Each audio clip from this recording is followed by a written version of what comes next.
Nobody has joined yet.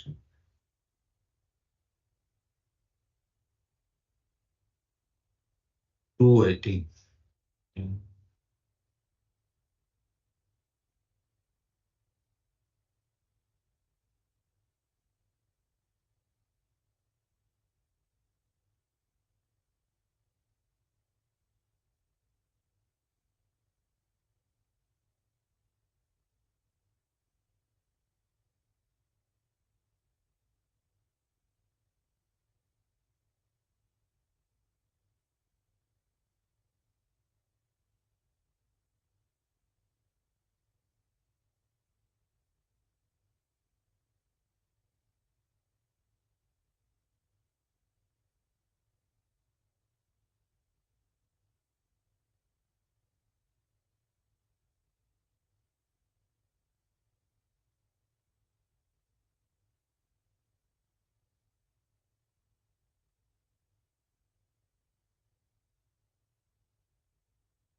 Welcome everyone to this live session. Please post your question in this group so that I can answer questions you have. It's basically the interaction session, not any live class, right? So the discussion will start from your questions only. So please post your question in the chat box and I will answer one by one.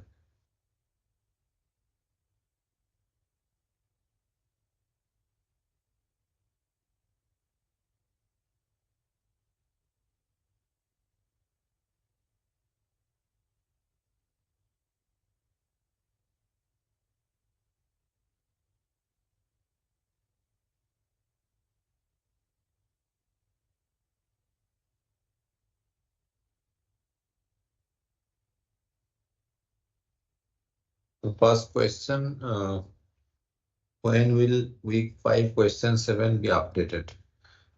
Yes, so yeah, I remember this question. So we basically there is an option for re-evaluation, right? So there is a mistake in the question I am really aware of, uh, and we'll reevaluate all the submission based on the correct answer. So no worries. So but it usually, I think now fourth week is going on. Today I got an email about fourth week evaluation. So it will come and you'll be notified, right? Whenever this re-evaluation happens. But this time, I will suggest if you go through the assignment questions very well, there is a this MOOCs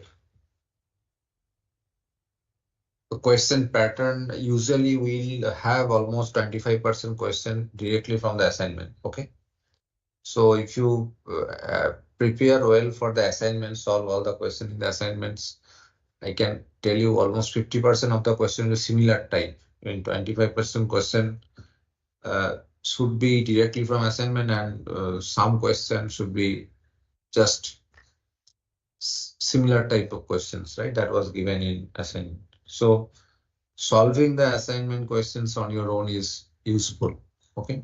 And obviously there will be questions which is test your depth of knowledge in this course. At least 25% questions in the final will be that will check how much you have actually learned from the course. So definitely that will be tested, but just listening the videos and then going through the assignment, solving them on should at least 50% of the questions should get similar type in the final exam. Okay. So that's something is useful.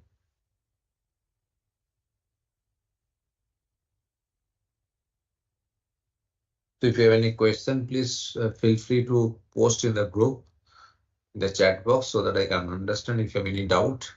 I hope you are enjoying the course and we are in the very important phase of the course where we are talking about how effectively you can utilize HLS for hardware accelerator design or generating hardware from software, right? So because in this part of this course, I have taught about what are the optimization HLS should have, how to utilize them, what is their impact in generating hardware, how they impact in the latency, how they impact on area. So those are very, very important topic, right? And similarly, the another concept that I usually taught here is that hardware efficiency coding, in the sense it's not that whatever you write in C, it will be synthesized into a good hardware.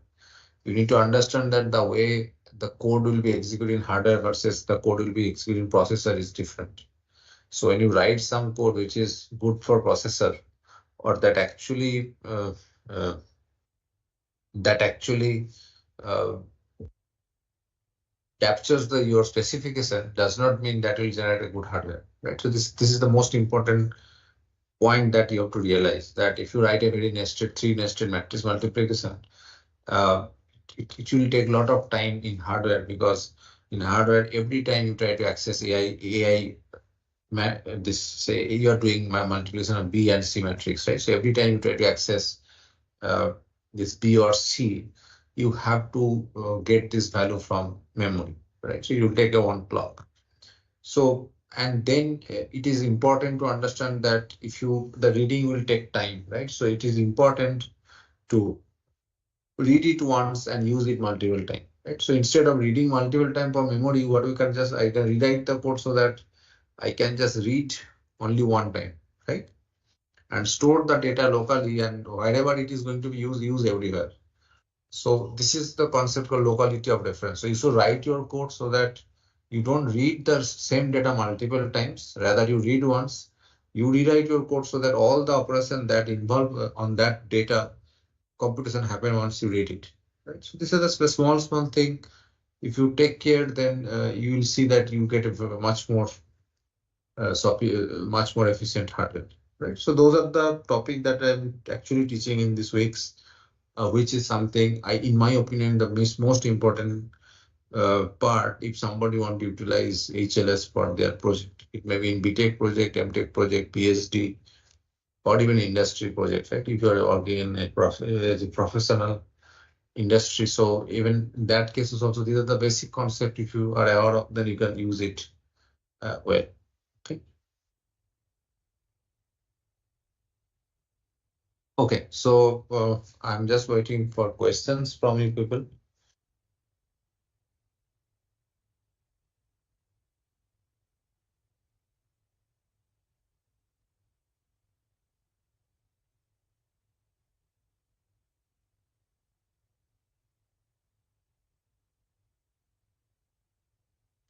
Yes, I'm slowly getting confidence where I will be able to convert C code into lower abstraction level, where I'll get to deal with manually and with the harder components. Yeah. Basically, yeah. So the problem is that people think that HLS can do everything for you, right? So it won't be. It's not a human being, right? So many a time it does not understand that there are two part of the code is independent, right? The way you have written very complex manner, it does not analyze and figure it out that they are independent, right? So we are doing one of my student doing one project here. So we found that when we write the code in function, right, a lot of functions, we are doing some ML application and try to map them into hardware. One of my student was doing, one of the intern, to be frank. So when we found that when we have written a lot of functions, the latency was very high when we basically generating the hardware. And so, and then when we just say, ask the HLS to inline the function, right? You just, you know what is inline, right? Inline means basically you will replace that function called by the function body. So there will be no call to the function and wait for the data to come from the function, right? So, and then once we do the inline, I saw it's a huge improvement in the latency. So what is this? Just applying an inline gives almost 2-3 times faster, make my design 2-3 times faster.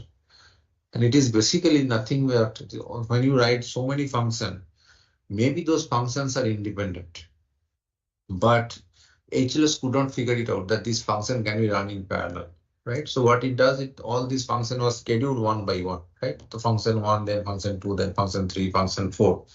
So then the overall latency is the overall time taken by function one plus then time taken by function two, then function three, or function four, and so on. That's why it takes a lot of time. But when I inline this operation, they found that they are actually independent. There is no dependency. They can be executed in parallel. So then maybe this function 1 and function 2 running in parallel, or maybe some part of function 3 is running with parallel with some function of some function 4 and so on, right? So this parallelism was not figured it out by HLS, right? So just applying inlining, for ML1 ML design, it got improvement almost 2x or 3x latency. So this is the point I try to make. It's not about just writing something and completely blindly defining depend on the HLS tool. You have to understand where the tool can't understand things, can't optimize it, right? So whenever it cannot, it just give a basic data path. When it try to optimize things, but it cannot, then it will give you a very obvious data path which is not efficient. So just knowing into this many times this source code optimization, right? So you probably have to rewrite the code in a different manner. Same function, same functionality, but you write in different way, right? So that probably give you good benefit. So just give a very nice example that we was trying with, say for example, your matrix multiplication, right? In matrix multiplication, you have ijk. I can write it here, right? Is my screen here? I have to open. Sorry. Just a second. I'll just share my screen so that if I write something, you'll be able to see it.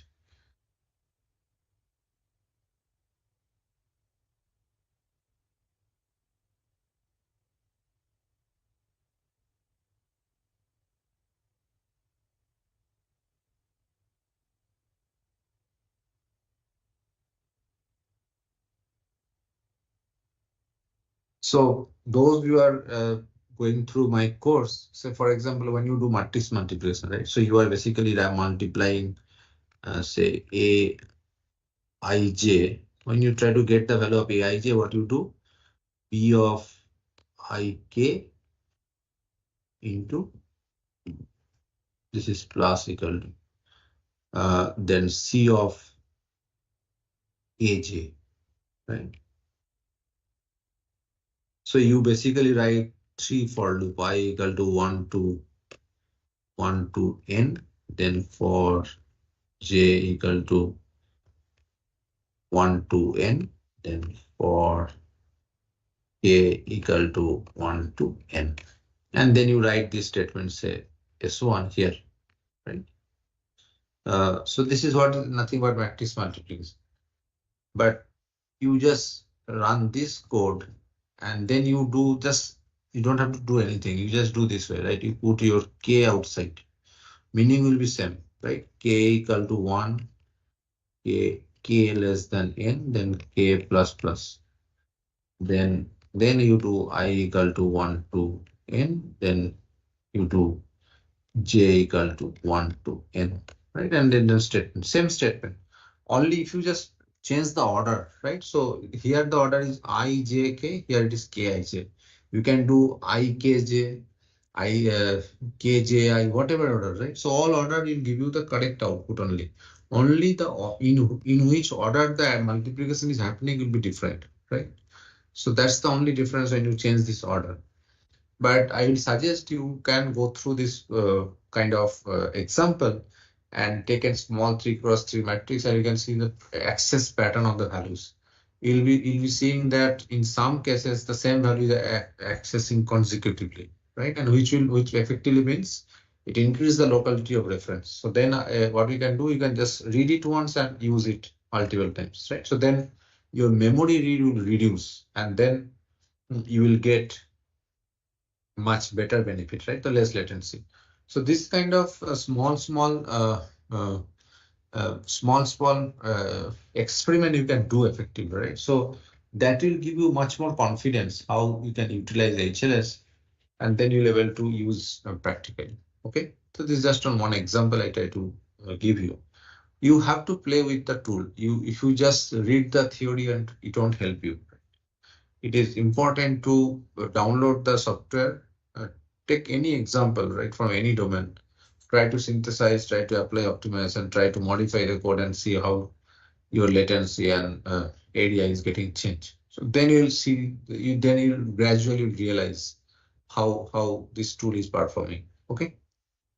So there is one more question: is there any HLS tool which can convert assembly code, let's say RISC-V or ARM Cortex, to RTL design? No, is not. But I am not aware of. But you can do if you can.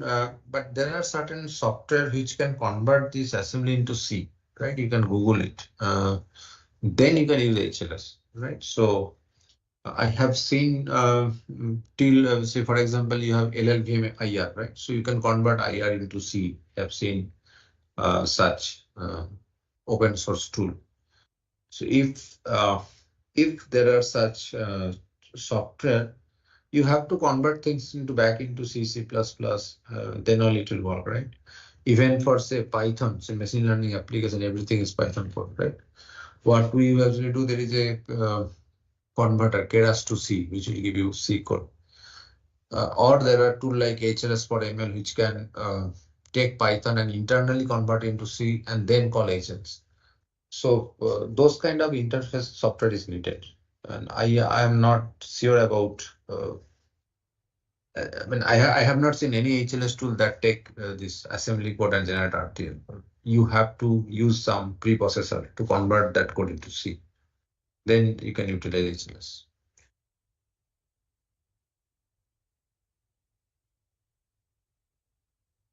So is there any other question?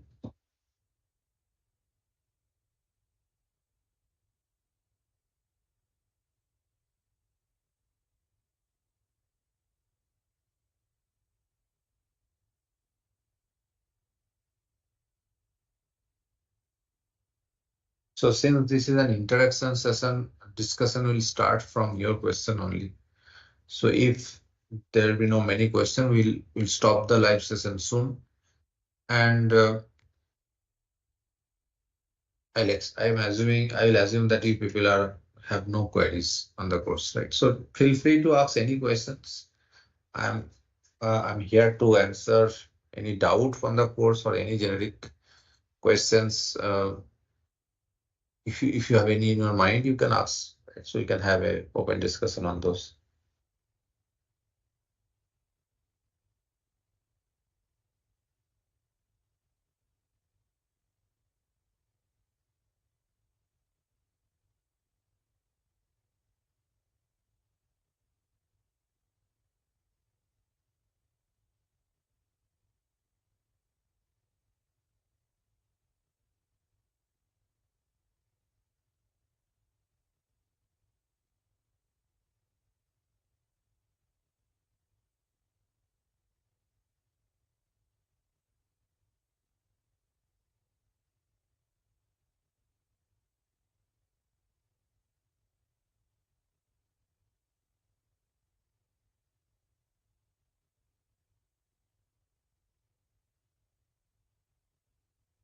Is there any question?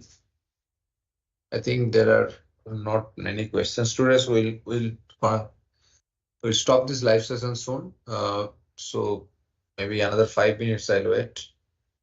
But if there is no questions, then I'll stop the live session.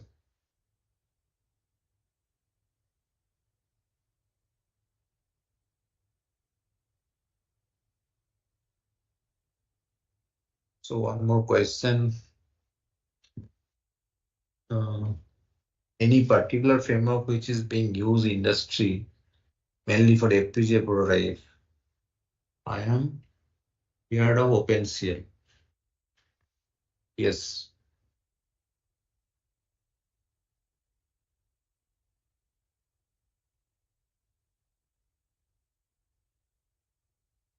So if you ask me which HLS tool being used in industry, I can tell you that this VTIS and Vivat HLS used by many. And for ASIC target, I think Catapult HLS from Mentor is the widely used one.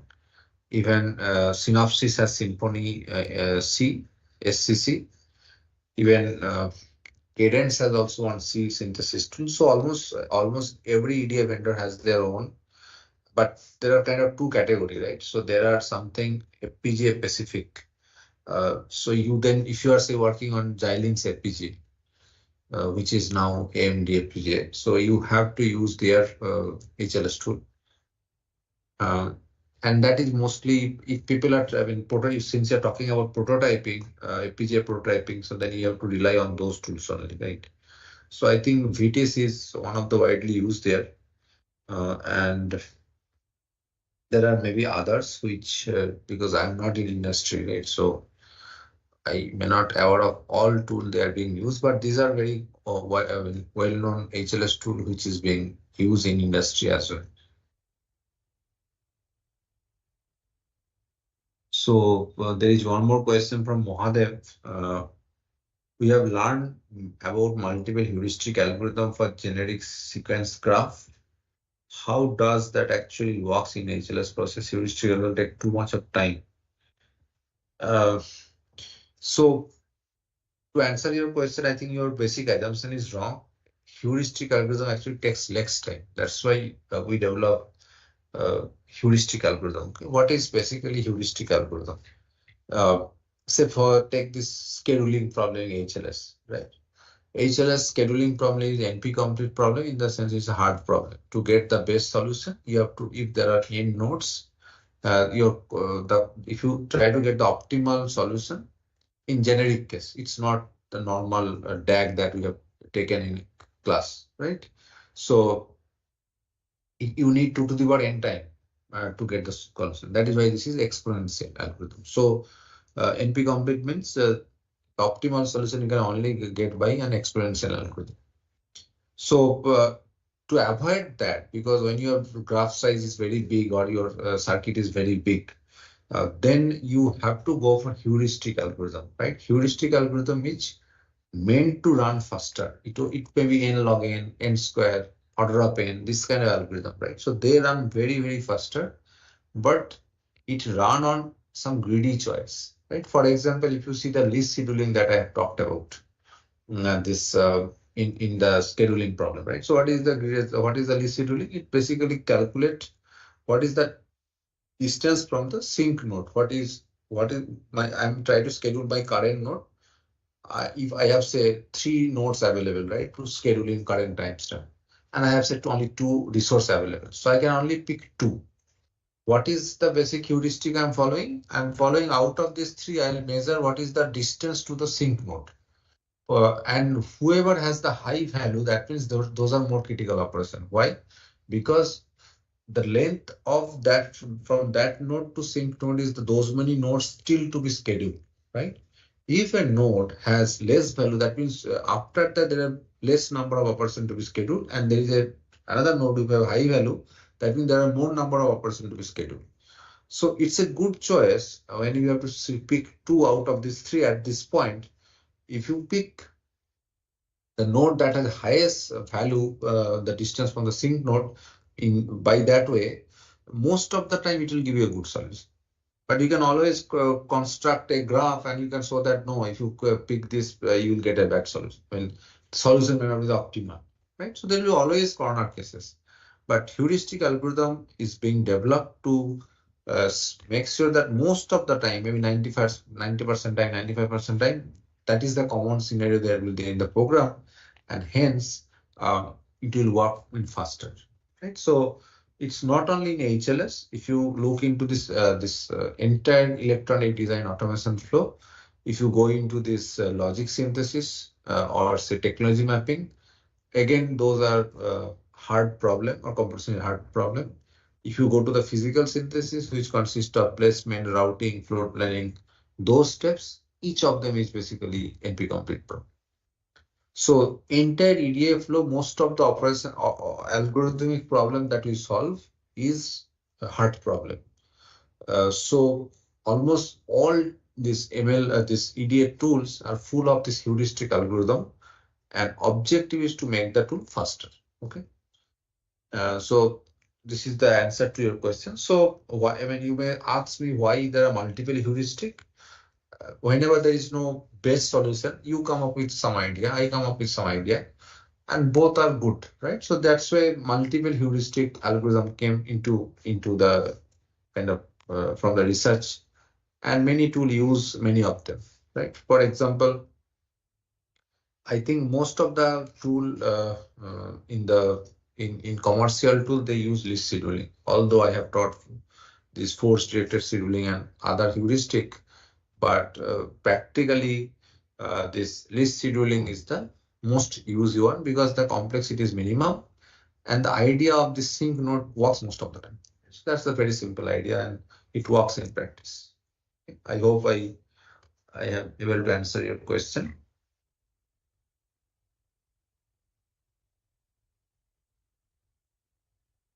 So again, I'm waiting for questions. And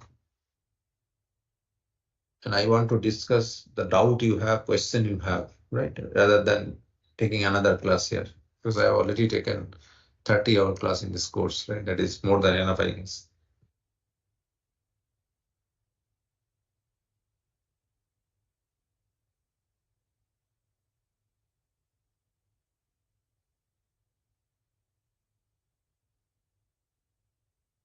Okay, thank you, Model. So please feel free to ask any questions, any doubt you have. And generally, the session is for 1 hour, but if there is no questions for a long duration of time, we'll close the session earlier. Okay.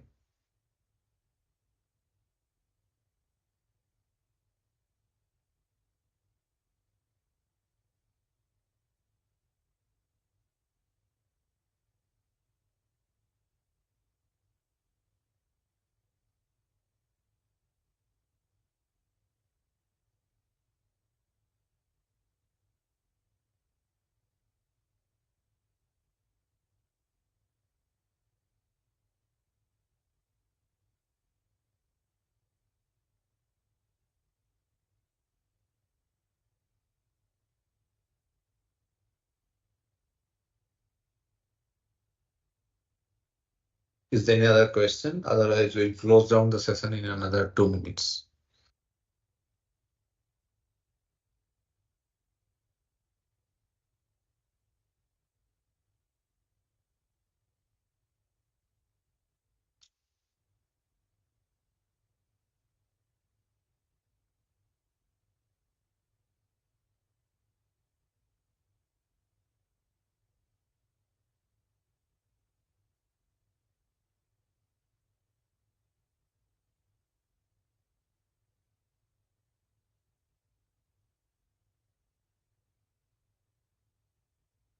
So I'll wait for another 1 minute to close this session.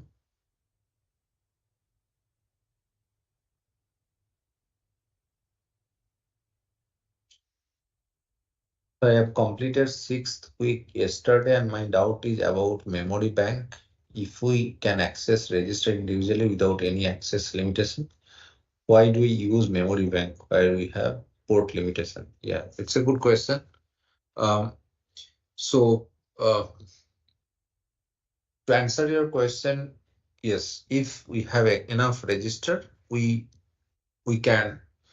should use register. So there is no doubt about that. Okay, we should use because that is much faster. There is no memory writing limited time. There is no bank.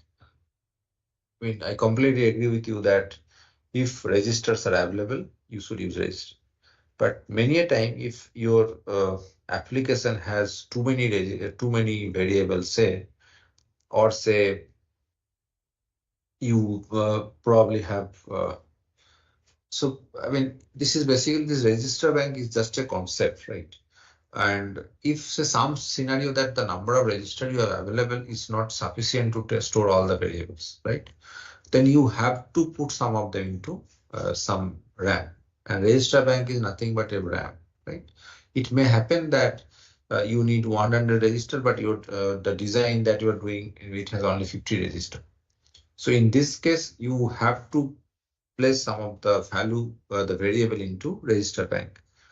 And so this is a conceptual thing, but if you and then once you put there, you have to understand how to schedule now, because now schedule has a lot of dependency on the code. So the concept that I have taught is just to address that problem, but you're right that it's a very corner case, because it nowadays modern day FPG have a lot of registers, right? A lot of flip-flops. So most of the time you have enough register. And this is one concept you should be aware of. So that's why I put it in the course. But it's a very nice question, Madan.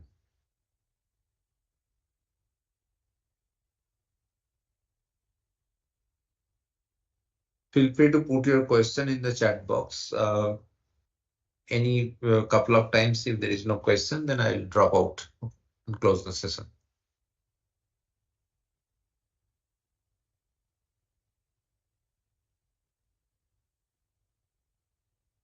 Orco Provo as a question, are we going to use any software in this course? Because this is not a live course, it's basically recorded course and you will basically learn on your time. I don't have any live, I mean, there is no software in the course material, there is no software. But I was mentioning this earlier also, you download any of the HLS tool that is publicly available, specifically VTs or Vivado HLS, and try your own. If you do not use the tool, the course will not be useful to you, because having theory and use it practice, there's a lot of differences. Okay, so I suggest Orkobo and all to whatever the concept you're learning in this course, you just use it practically in a software, right? And most one of them, I think this Vivado HLS or VTs is free. First, the student version is free, and that is good enough to learn the course. Okay. And if you have any doubt, say suppose you are running certain example, you are not getting the desired result, feel free to put those things in that discussion forum of the course. My TA will help you, and if they can't, they usually come back to me, and then I solve the problem. Okay, so we'll try to help you, but the interest comes from the student. Okay, so that's my answer to your question. In the course, there is no lecture on how to use the software, because that is quite intuitive and very easy.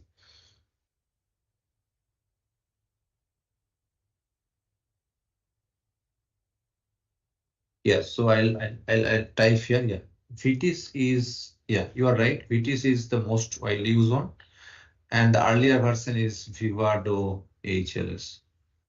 So they are these are both from Xilinx. VTIS, I think it has ML edition as well. Vivado was the older version. Okay, so I'll strongly suggest all of you to try one HLS tool which is available to you. All are conceptually the similar thing happens. All tool, right? So whichever is freely available, you should download and try. Otherwise, you will not understand anything. And specifically, if you take a domain of which you are working on, right? So, for example, this time I have taken few intern and I asked them to take one email application. Say it can be some digit recognizers, MNIST data set, anything, right? Some breast cancer detection. So many ML model available in the online, right? You download one, and that is mostly Python code. You convert. There are software like Keras to C, which can convert them into C code. Then you will see that the code that you get is not synthesizable. It may have malloc, it may have STL, standard temporal library call. So those, and then you have to modify them to make the code synthesizable, right? So those will give you the idea, right? What is the kind of standard process? So probably in one day at time or a couple of days time, you will probably make your code synthesizable. You're getting some hardware. Then you will see that the hardware, the latency may be some million cycle, right? Maybe 10 million cycle. That means it will take 2-3 hours to give you an output. It will be much slower. Then you try to take this HLS, pipelining, unrolling, array partitioning, all the data flow optimizer, whatever I'm teaching in this course, try to apply there. you will see that so one design that we have recently synthesized, the latency reduced by I think around 800 times, right? So it means that earlier, if it was taking 800 cycle, it is taking only 1 cycle now. So this is the kind of benefit you might get if you can apply the optimization correctly. Okay. So this is something I try to emphasize all of my students because that give you a lot of confidence and a lot of learning, practical experience, how to um, utilize this HLS tool to make the things useful. Okay. So, and you can see there is huge difference in area or latency when you use the correct optimization in correct place. So taking a little bit bigger design, not 5 line, 6 line code, because you won't see the differences. And so if you take specifically say ML application, because those are mostly nested loop, right? CNN, convolution, and neural network and all. These are very nested loop, matrix multiplication. So then only it will take, although your code may be smaller, but one loop may take say 10,000 cycle. So those cases, it is very important to understand which optimization you're going to use and how to use them, where to use them. And you can see maybe 1000x faster design. You can understand, right? How fast, what is the kind of benefit you're getting by HLS.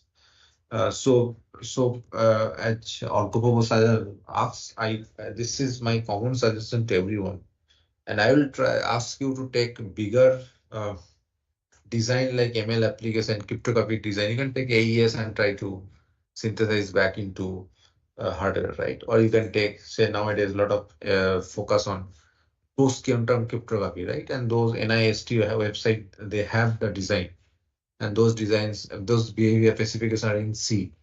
So it will be again, and you'll see that C itself maybe have 50 files, so many dependencies and all. And if you try to synthesize them, probably you'll struggle initially, right? But you will see once you're able to do one, and then you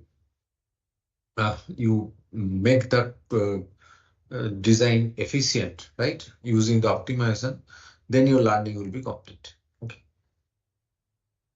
One more question: is it necessary to have ML knowledge to work on a project or accelerator using HLS? No.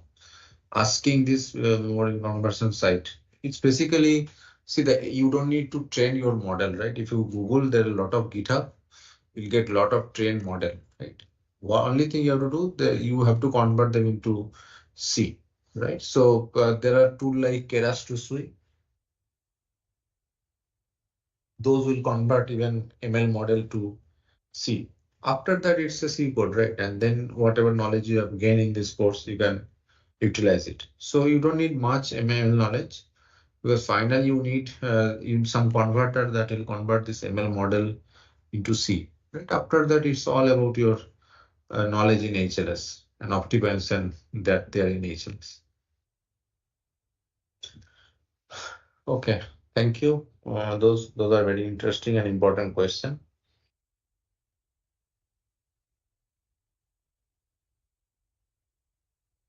I hope I have answered all the questions you have.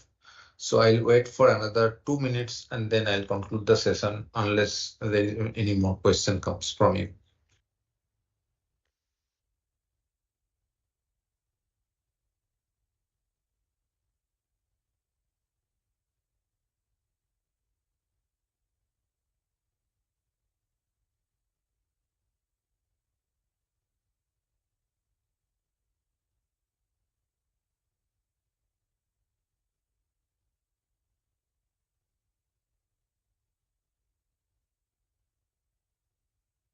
So also, are there any resource to get started with HLS?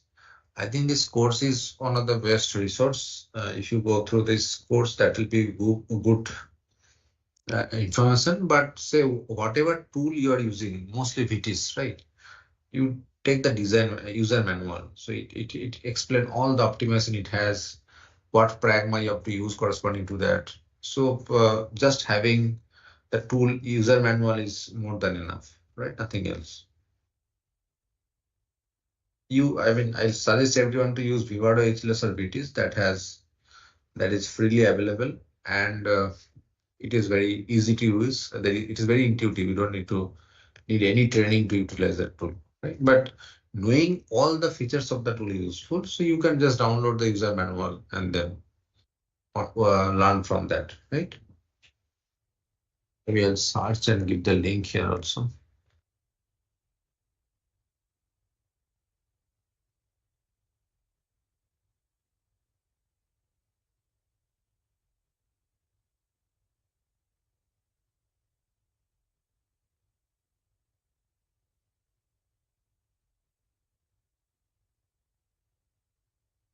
I'm unable to transfer the link from here, right? You have to refund me.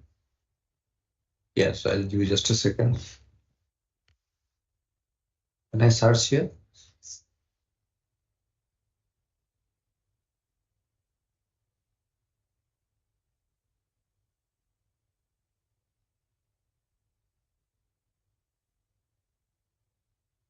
So if you just search Guwahati HLS user manual, you'll get the first link itself. But I'll just copy the link and give you.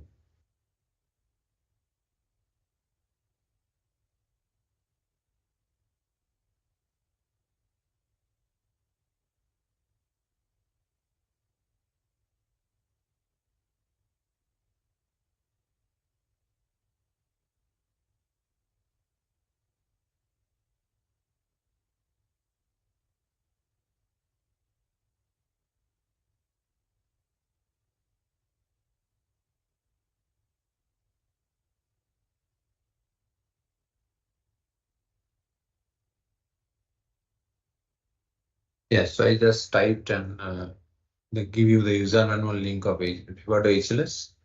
So you'll get all the detail about the optimization available in that tool. There may be something which I have not taught in the course also, right? So it will be a good resource for you.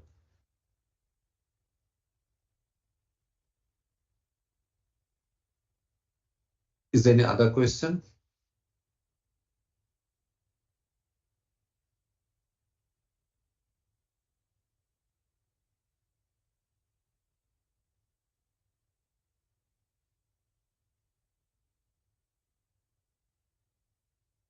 So maybe I'll conclude the session here. Thank you everyone for joining and asking very important questions. We will have one more live session, so feel free to join that as well. That will be in the next month, and we'll answer all the questions you have.